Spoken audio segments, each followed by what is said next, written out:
Matahari mulai tenggelam di ufuk barat, mewarnai langit Bali dengan semburat jingga yang menawan. Di tengah keindahan itu, sebuah keributan pecah di kawasan wisata Kuta. Seorang bule bertubuh besar dengan rambut pirang acak-acakan berjalan sempoyongan, mulutnya melontarkan umpatan kasar. Warga sekitar sudah terbiasa melihatnya, tetapi malam ini berbeda. Ia bukan sekadar mabuk, ia mengamuk. Ia menendang meja sebuah warung kecil hingga berantakan, membuat para pelanggan berhamburan menjauh. "Apa kau pikir ini tanahmu? Aku bayar untuk datang ke sini. Aku bisa melakukan apapun yang aku mau," teriaknya, sambil mendorong seorang pedagang tua hingga tersungkur. Pedagang itu, Pak Wayan, berusaha bangkit dengan wajah ketakutan. "Maaf, Tuan, tolong jangan hancurkan dagangan saya," suaranya bergetar, penuh harap agar amarah si bule mereda. Namun, yang ia dapatkan hanya tendangan keras ke perutnya, membuat tubuhnya kembali jatuh ke tanah. Beberapa pemuda lokal mencoba menghentikan bule itu, tetapi sia-sia. Pria asing yang dikenal dengan nama Jake Donovan itu bukan orang biasa. Mantan marinir Amerika, tubuhnya dipahat oleh latihan keras dan pengalaman tempur. Dengan satu pukulan, ia menjatuhkan seorang pemuda hingga pingsan. Yang lain mundur, sadar bahwa melawan Jake hanya akan berakhir dengan tulang patah atau lebih buruk lagi. Turis-turis yang menyaksikan kejadian itu segera merekam dengan ponsel mereka, mengunggahnya ke media sosial. Polisi lokal akhirnya tiba, dua orang petugas dengan wajah tegang. "Saudara, tolong tenang. Anda telah membuat kekacauan di sini," kata salah satu petugas dengan sopan. Jake hanya terkekeh, lalu melangkah mendekat. Dalam sekejap, ia mencengkeram kerah baju polisi itu dan mendorongnya ke tanah. Rekannya berusaha menarik senjata, tetapi Jake lebih cepat, satu pukulan ke wajah membuat polisi itu jatuh tersungkur, darah mengalir dari hidungnya. Warga hanya bisa menyaksikan dengan ngeri. Polisi tidak berdaya, dan tidak ada yang cukup berani menghadapi monster ini. "Inikah hukum di Bali?" tawa Jake penuh penghinaan. "Kalian semua tidak ada yang bisa menyentuhku." Ia tahu bahwa statusnya sebagai warga negara asing memberinya perlindungan. Beberapa kali ia ditangkap, tetapi selalu dilepaskan dengan cepat. Entah karena tekanan dari kedutaan atau ada pihak yang bermain di belakang layar, ia selalu kembali, lebih liar dari sebelumnya. Namun, malam ini, kesabarannya diuji lebih jauh. Seorang wanita muda berdiri di tengah jalan, tepat di jalur langkahnya. Matanya tajam, sorotannya dingin seperti pisau yang siap menebas. Wajahnya cantik, tetapi ekspresinya tidak menunjukkan ketakutan seperti yang ia harapkan. Jake menyeringai, menganggapnya hanya seorang turis yang nekat. "Apa kau juga ingin merekamku, sayang?" ejeknya sambil melangkah maju. Wanita itu tidak menjawab. Dengan tenang, ia melihat ke arah polisi yang terkapar, lalu ke arah Pak Wayan yang masih meringkuk kesakitan. Jake menunggu ketakutan muncul di wajahnya, tetapi yang ia dapatkan hanyalah ketenangan yang mengganggu. Seolah-olah, wanita ini bukan sekadar pejalan kaki biasa. Seolah-olah, ia bukan hanya seorang turis. Langit semakin gelap, angin malam bertiup pelan. Di tengah riuh rendah suara orang-orang yang berbisik cemas, satu hal menjadi jelas, malam ini, Jake Donovan baru saja membuat kesalahan terbesar dalam hidupnya. Malam itu, rekaman insiden di Kuta menyebar seperti api. Video Jake Donovan menghajar warga dan menumbangkan dua polisi lokal menjadi viral, memicu kemarahan publik. Media nasional mulai menyoroti kasus ini, mempertanyakan mengapa bule brutal seperti Jake bisa terus berbuat onar tanpa konsekuensi.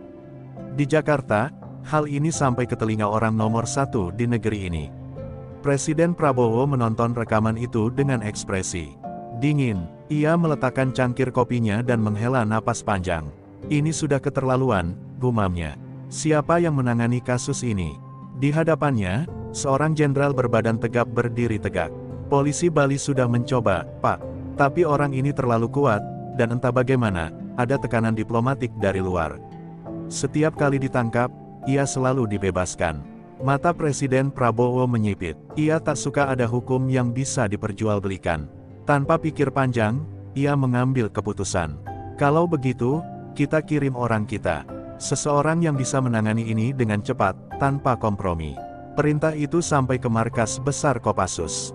Mayor Teddy, Panglima Kopassus yang terkenal dengan ketegasannya, menerima panggilan langsung. Tanpa ragu, ia langsung tahu siapa yang harus ditugaskan untuk misi ini. Di ruangan latihan, seorang wanita tengah bertarung dengan 3 pria sekaligus. Dengan gerakan cepat dan mematikan, ia menjatuhkan mereka satu persatu. Saat debu mengendap, hanya dia yang masih berdiri tegak. Letnan Ratna, suara Mayor Teddy menggema di ruangan. Wanita itu menoleh, wajahnya masih tanpa ekspresi, napasnya sedikit memburu. Ada tugas untukmu. Ratna melangkah mendekat, matanya menatap penuh keyakinan. Siapa targetnya, Pak? Mayor Teddy menyerahkan sebuah berkas. Foto Jake Donovan tertera di halaman depan, ekspresinya congkak dan penuh kesombongan. Bule ini, dia sudah terlalu banyak membuat onar di Bali. Polisi tak bisa menyentuhnya, hukum seolah tak berlaku baginya. Teddy menatap Ratna dalam-dalam. Aku ingin kau turun tangan.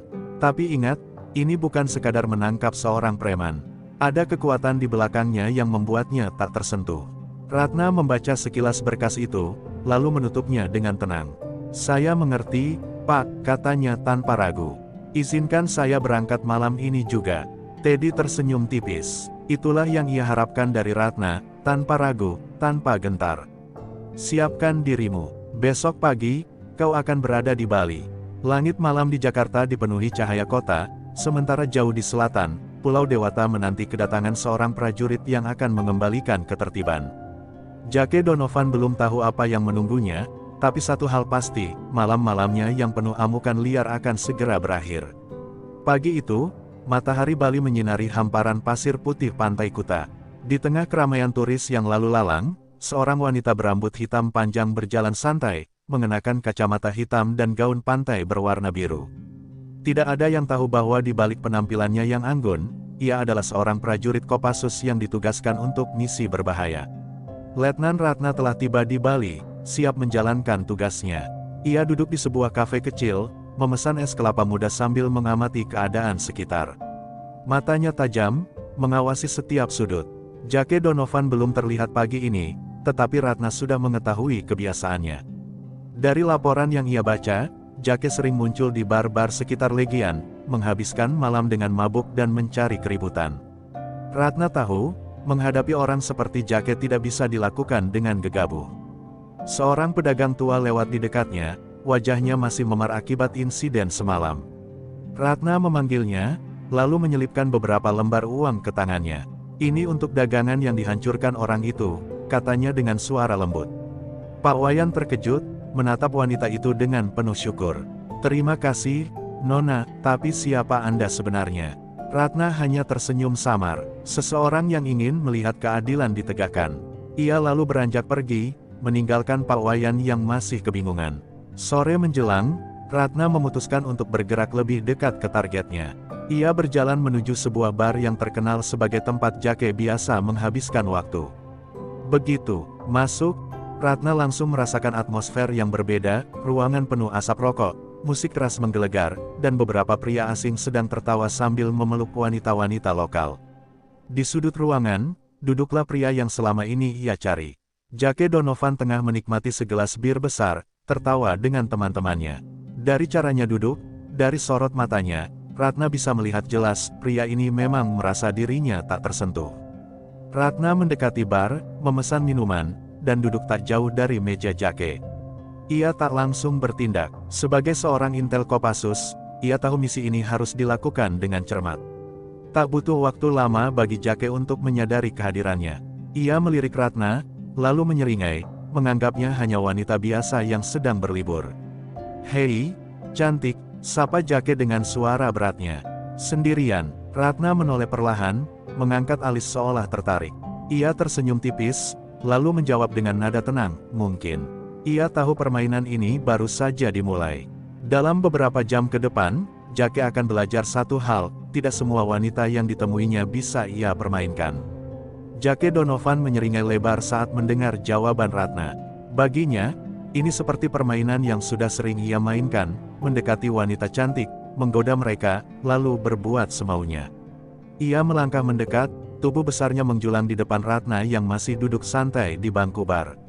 Kau terlihat berbeda dari turis lain, katanya sambil menyandarkan sikunya di meja, mendekatkan wajahnya ke arah Ratna. Dari mana asalmu, sayang? Ratna meneguk minumannya dengan tenang, matanya tak sedikit pun menunjukkan ketakutan. Dari tempat di mana orang sepertimu biasanya tidak akan bertahan lama, jawabnya datar. Tawa Jake meledak, menarik perhatian beberapa orang di bar. Ia menikmati tantangan ini, menganggap Ratna hanya bermain keras untuk membuatnya lebih penasaran. Kau lucu, katanya, tapi aku suka wanita yang punya nyali. Ia lalu mengulurkan tangannya. Namaku Jake, dan kau? Ratna menatap tangan besar itu sekilas sebelum akhirnya berkata, dengar, Jake. Suaranya tetap lembut, tapi ada ketegasan di dalamnya. Aku tahu siapa kau. Aku tahu semua yang telah kau lakukan di tempat ini. Ia mendekat sedikit, suaranya hampir berbisik. Ini peringatan, berhenti sebelum kau membuat masalah yang lebih besar. Wajah Jake berubah. Dari senyuman santai menjadi tatapan penuh keangkuhan. Ia menegakkan tubuhnya, lalu tertawa lagi, kali ini lebih pendek dan dingin. Peringatan, dari seorang wanita mungil sepertimu. Matanya menyipit, memperhatikan Ratna lebih seksama. Kau polisi. Ratna tersenyum samar. Anggap saja aku seseorang yang dikirim untuk memastikan kau tidak merusak tempat ini lebih jauh. Jake menggelengkan kepala dengan tawa meremehkan. Kau pikir aku takut? Ia lalu melirik ke arah teman-temannya yang duduk di meja belakang. Pria-pria berbadan besar itu langsung memahami isyaratnya dan mulai berdiri, siap mendekat. Dengar, sayang, Jake berbisik dengan nada mengancam. Aku sudah berurusan dengan banyak orang sebelum ini. Polisi, preman lokal, bahkan tentara. Kau tahu apa yang terjadi? Mereka semua mundur. Ratna menatapnya tanpa ekspresi. Mungkin karena mereka tidak seperti aku. Jake mendekat lebih jauh, suaranya semakin rendah. Lalu kau ingin melakukan apa? Ratna mengangkat bahunya, lalu berdiri dengan santai. Aku hanya memberimu satu kesempatan untuk pergi dari sini dengan damai. Ia melangkah melewati Jake, meninggalkan pria itu yang masih terdiam sesaat, menimbang kata-kata Ratna. Namun, Jake adalah Jake, sombong, merasa tak terkalahkan. Baginya, peringatan tadi bukanlah ancaman. Itu hanyalah permainan yang semakin membuatnya tertarik. Ia tidak tahu bahwa ia baru saja menolak satu-satunya jalan keluar yang bisa menyelamatkannya. Malam semakin larut, tetapi ketegangan di dalam bar terus meningkat. Jake Donovan masih berdiri di tempatnya, menatap punggung Ratna yang melangkah keluar dengan tenang. Tangannya mengepal, rahangnya mengeras. Tidak ada seorang pun yang pernah berani memperingatkannya seperti itu, apalagi seorang wanita asing yang tak dikenalnya. Harga dirinya sebagai pria yang selalu merasa tak tersentuh mulai terguncang. Dengan gerakan cepat, Jake memberi isyarat kepada anak buahnya. Ikuti dia, bisiknya dingin. 3 pria berbadan besar segera keluar dari bar, mengikuti Ratna yang berjalan santai menyusuri trotoar. Mereka bukan sekadar preman biasa, beberapa di antara mereka adalah mantan tentara bayaran, sama seperti Jake. Dengan tubuh kekar dan pengalaman tempur yang cukup, mereka yakin bisa menangani wanita itu dengan mudah.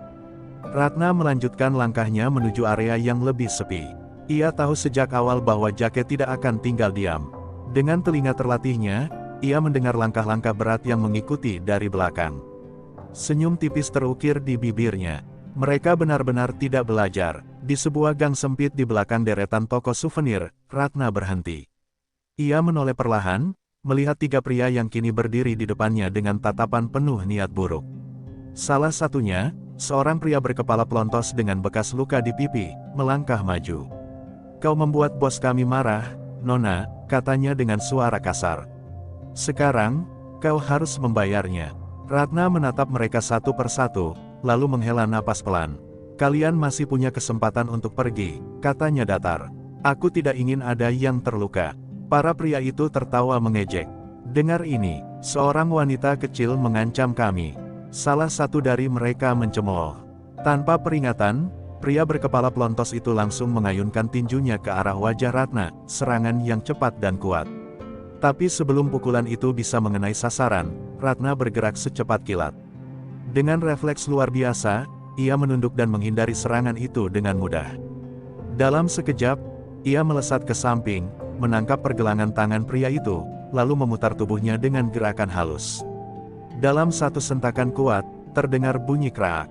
Asteris yang mengerikan, lengan pria itu tertekuk ke arah yang salah.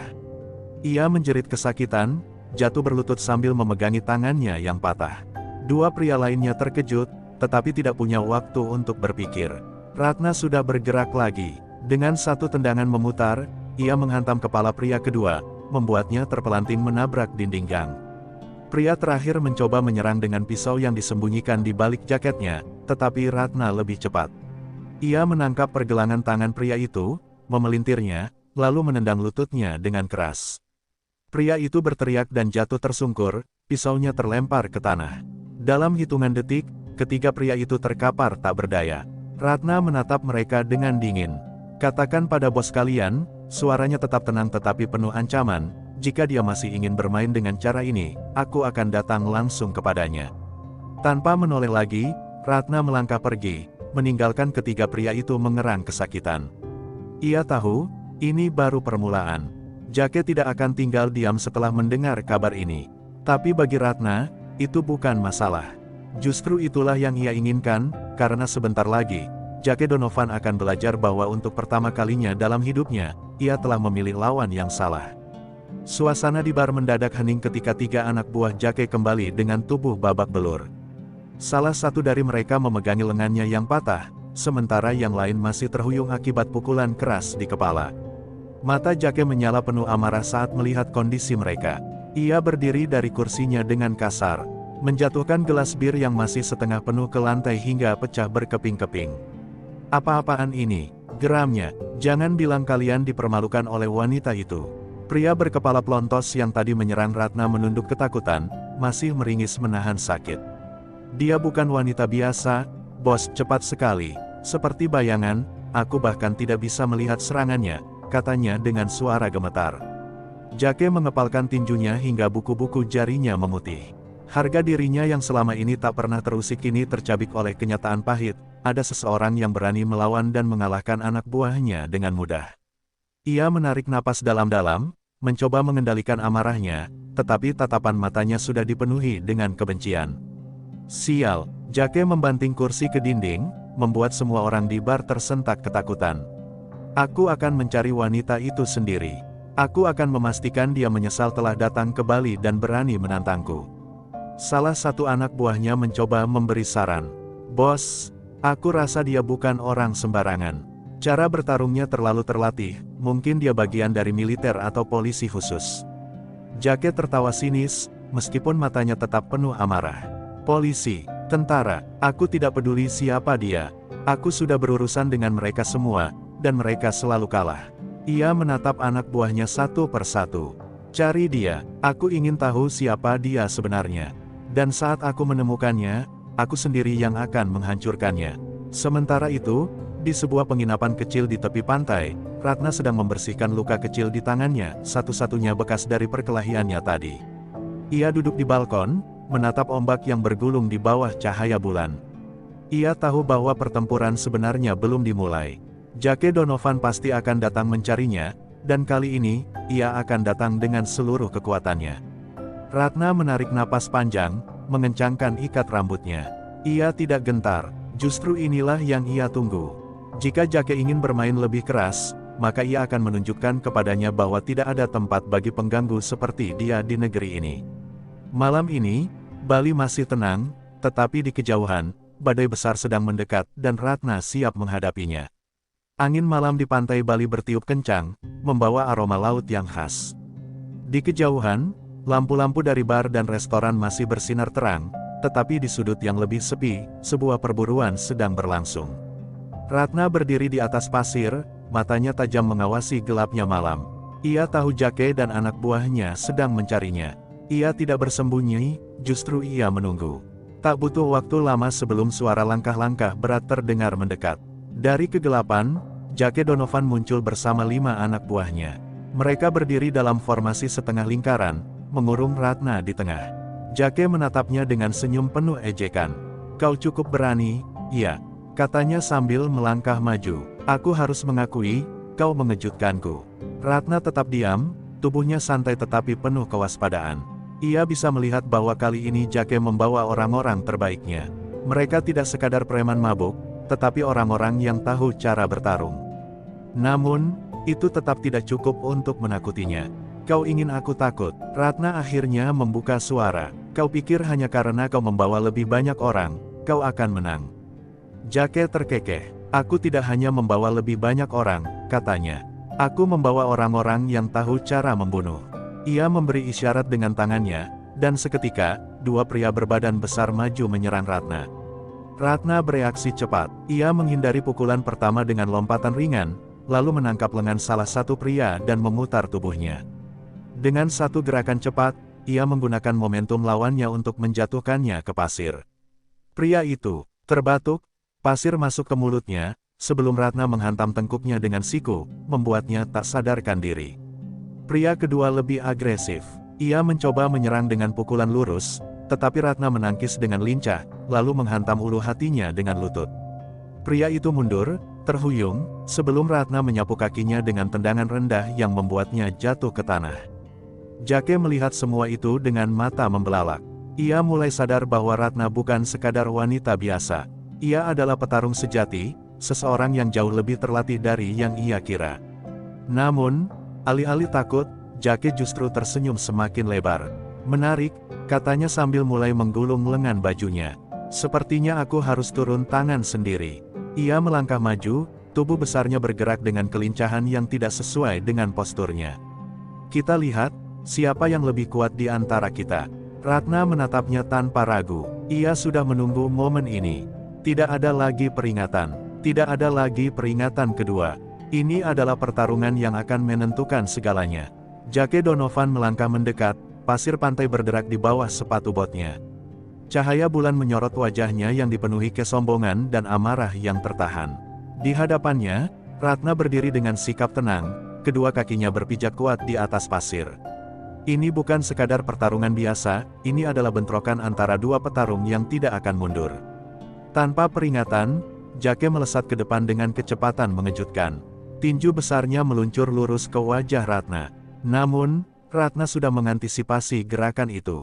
Dengan gesit, ia menunduk dan menghindari pukulan tersebut, lalu menyelinap ke samping dan menghantam rusuk Jake dengan tendangan samping yang cepat.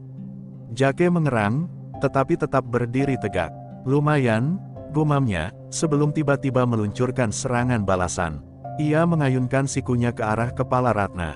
Ratna mengangkat lengannya untuk menangkis, tetapi kekuatan Jake jauh lebih besar dari dugaan. Dampaknya membuatnya mundur beberapa langkah, merasakan sedikit nyeri di pergelangan tangannya. Jake tersenyum sinis. Kau cepat, tapi aku lebih kuat. Ia kembali menyerang, kali ini dengan kombinasi pukulan brutal yang menghujani Ratna. Ratna menghindari sebagian besar serangan itu, tetapi satu pukulan keras menghantam bahunya, membuatnya sedikit terhuyung. Namun, ia tidak goyah. Ratna mengambil napas dalam, lalu meluncurkan serangannya sendiri.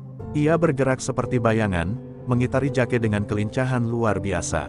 Dalam sekejap, ia menyelinap ke belakangnya dan menghantam lutut Jake dengan tendangan memutar yang presisi. Jake menggeram, kakinya sedikit melemas. Saat itulah Ratna melompat dan menghantam dagunya dengan tendangan berputar yang cepat dan keras. Jake terlempar ke belakang, jatuh di atas pasir. Untuk pertama kalinya dalam hidupnya, ia merasakan ketakutan. Ia berusaha bangkit, tetapi Ratna sudah berada di atasnya, menekan dadanya dengan lutut. Aku sudah memberimu peringatan, bisiknya dingin. Tapi kau memilih jalan ini. Jake berusaha melawan, tetapi Ratna dengan sigap mengunci lengannya, menekannya hingga ia mengerang kesakitan.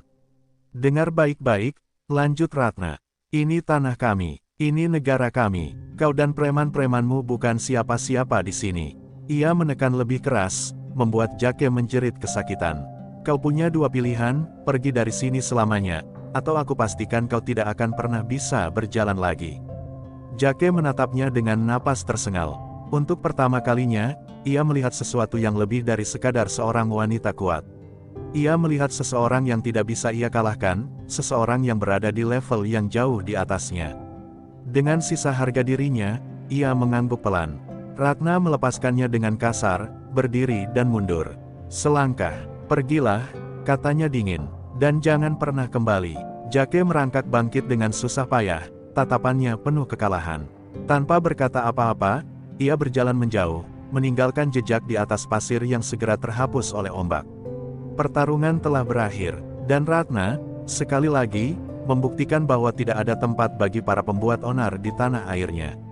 Ratna berdiri di tepi pantai, memandangi sosok Jake Donovan yang berjalan terlatih menjauh. Angin malam bertiup kencang, membawa rasa lega setelah pertarungan sengit itu. Namun, insting militernya mengatakan sesuatu yang berbeda, ini belum selesai. Orang seperti Jake tidak akan menerima kekalahan begitu saja. Di balik bukit kecil yang menghadap ke pantai, seseorang memperhatikan kejadian itu dari kejauhan. Seorang pria berpakaian hitam, wajahnya tersembunyi di balik bayangan malam. Ia mengangkat ponselnya, menekan tombol panggilan. Jake kalah, katanya singkat. Tapi dia tidak menyerah. Sementara itu, Jake duduk di dalam sebuah mobil yang diparkir di gang sepi. Rahangnya masih terasa nyeri akibat tendangan Ratna. Tangannya mengepal, matanya membara penuh dendam. Kekalahan itu bukan hanya penghinaan, tapi juga ancaman bagi reputasinya. Jika ia membiarkan ini berlalu, ia akan kehilangan semua pengaruhnya di Bali. Salah satu anak buahnya, seorang pria bertubuh kurus dengan tatapan licik, duduk di sampingnya.